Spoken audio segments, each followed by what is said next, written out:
Bienvenue les parents d'ados et bienvenue les ados dans cette nouvelle vidéo, la série de 3 vidéos pour les conduites à risque. Là, je vais te parler des conduites ordaliques. Après l'alcool, la drogue, les conduites ordaliques. Qu'est-ce que c'est? Alors, je vais te donner des exemples, je vais te donner la définition, je vais t'expliquer un petit peu ce qui se passe dans la tête des jeunes, l'accumulation des facteurs qui l'amènent à ça et comment faire de la prévention et notamment le rôle des parents. Au niveau des conduites ordaliques, je pense que vous l'avez tous vu ou vu une vidéo comme ça où on voit des jeunes traverser une voie de chemin de fer juste avant que le train ne passe. Je me rappelle aussi d'une histoire qui était vraiment dramatique où des jeunes s'étaient lancé un défi d'aller le plus loin possible en sautant avec leur bicyclette dans une rivière. Et là, un des jeunes, son pied s'est pris dans la pédale et est resté accroché au vélo et il est décédé, il est mort noyé au fond de la rivière. Donc ce seront vraiment des conduites à risque. La définition de ces conduites, c'est vraiment prendre des risques démesurés comme pour défier la mort. L'adolescent tente de se poser en maître de son destin. Donc le jeune s'expose à un danger en se mettant en danger lui-même, mais il peut mettre également les autres en danger. Donc le risque pour ton ado, c'est une fin en soi, où le risque est prévu, mais il n'est pas désiré. Donc le risque ordalique, ce n'est pas un accident, parce que l'accident, c'est un risque qui n'est pas prévu et qui n'est pas désiré non plus. Au niveau du suicide, eh bien, ce n'est pas ça non plus, parce que le danger est prévu et est désiré. On va jusqu'au bout. Donc, quelles sont les caractéristiques de ces risques? Eh bien, c'est un plaisir instantané, c'est-à-dire qu'on est vraiment dans le présent. On va agir maintenant et c'est en ce moment qu'on se met en danger. Donc, c'est une absence de précaution pour soi-même ou pour les autres. Si on parle, on va dire, de soie élastique, eh bien là, c'est encadré. Là, on a du matériel qui a été vérifié, il y a des assurances. C'est pareil pour les fêtes foraines. Dans les fêtes foraines, on peut vraiment prendre de l'adrénaline, mais là, c'est pareil, c'est bien encadré. Le jeune, qu'est-ce qu'il recherche? Il recherche des sensations extrêmes. C'est la toute-puissance pour défier la mort. Alors, c'est également une façon pour soigner ça ou ces souffrances.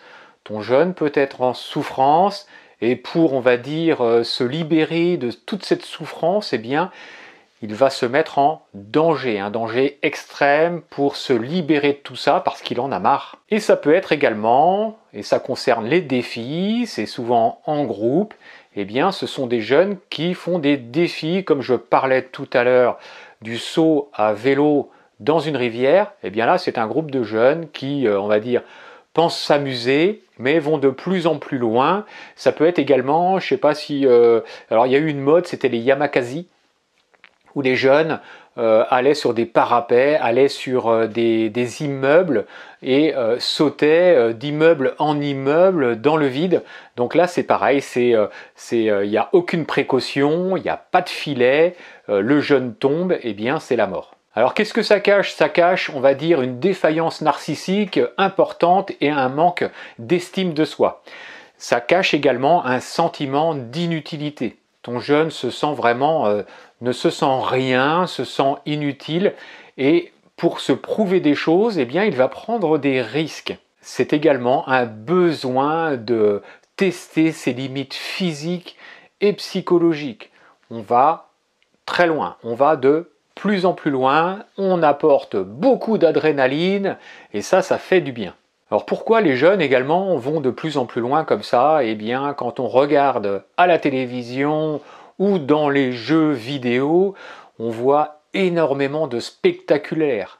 C'est du spectaculaire, c'est du risque, c'est des cascades et bien souvent les jeunes, on va dire, par effet de miroir, eh bien, veulent en faire autant et veulent vivre ces moments intenses. Alors comment ton jeune en arrive là? Il en arrive là parce que à la maison, il a un discours préventif récurrent, c'est l'adulte qui sait et le jeune qui ne sait pas. Donc il se sent rabaissé et bien évidemment, eh bien, il veut faire à la place des adultes où il veut montrer qu'il est aussi fort qu'eux. Alors, il peut s'agir également d'une culture familiale où on associe la fête avec quoi?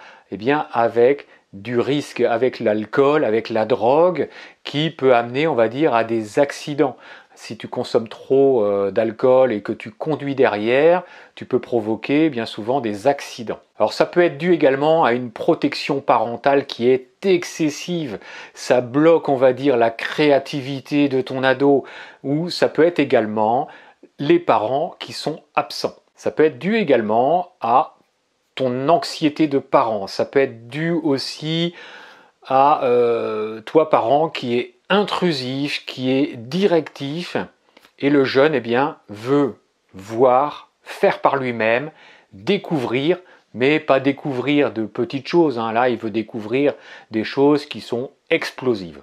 Alors ça peut être dû également, et ça je l'ai vu, à un choc psycho-affectif. Ça peut être dû à un deuil familial ou à un deuil vraiment d'un proche, d'un ami, d'un animal également. Ça peut être dû également à une déception amoureuse qui amène à faire n'importe quoi et à aller très loin parce que, eh bien, on perd quelqu'un de façon soit amoureuse ou soit de façon charnelle, la personne meurt, eh bien qu'est-ce qu'on veut faire? On veut le rejoindre et on veut mourir également.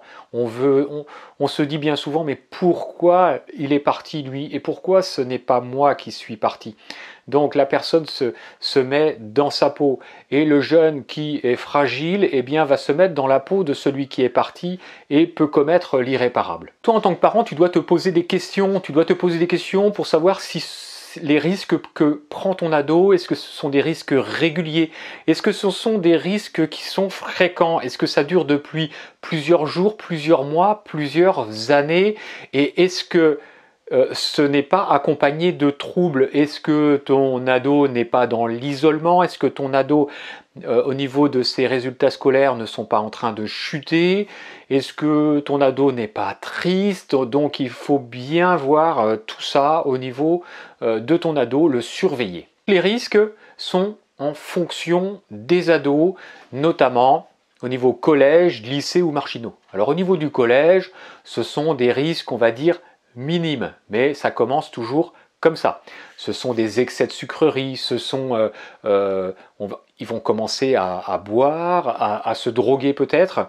Ça peut être aussi se faire peur en allant sonner et partir en courant. Ça peut être également aller en discothèque avec la carte d'identité d'un majeur pour pouvoir rentrer, pour pouvoir vivre des choses qu'ils n'ont pas cet âge pour aller en discothèque, mais ils vont prendre le risque d'y aller. Au niveau du lycée, eh bien, les lycéens vont chercher autre chose un peu plus fort. Alors ça va être des rituels, ça va être une dépendance.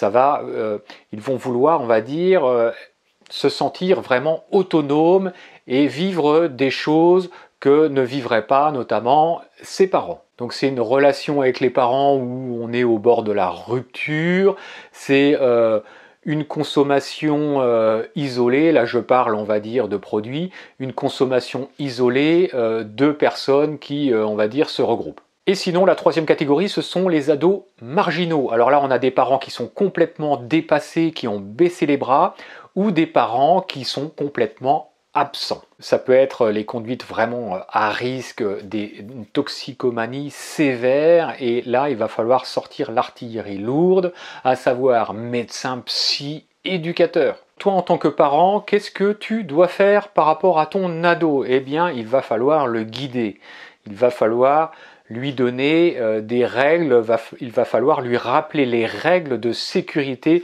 et les risques qu'il peut prendre. Surtout ne pas lui dire oui c'est pas grave tu as fait ça, il faut vraiment reconnaître que le risque est dangereux, il ne faut surtout pas le minimiser. Et il faut surtout condamner l'acte, ce qu'il a fait, mais surtout pas condamner ton ado, surtout pas le punir lui, mais vraiment condamner le fait que c'est pas bien ce qu'il a fait, il faut surtout pas recommencer. Donc toi ton rôle de parent c'est quoi face à ça? C'est le rassurer, c'est le réconforter et c'est l'accompagner vers l'autonomie. Bien évidemment il faut associer à ça de l'affection et de l'éducation, car sans sécurité affective ou éducative, eh bien, ton enfant ne peut apprendre à se séparer et se sentira abandonné. Par rapport à tous les conseils que tu vas lui donner, eh bien, ton ado, qu'est-ce qu'il fait? Il va vérifier à l'extérieur. Il va vérifier à l'extérieur les conseils que tu auras pu lui donner. Que cherche ton ado?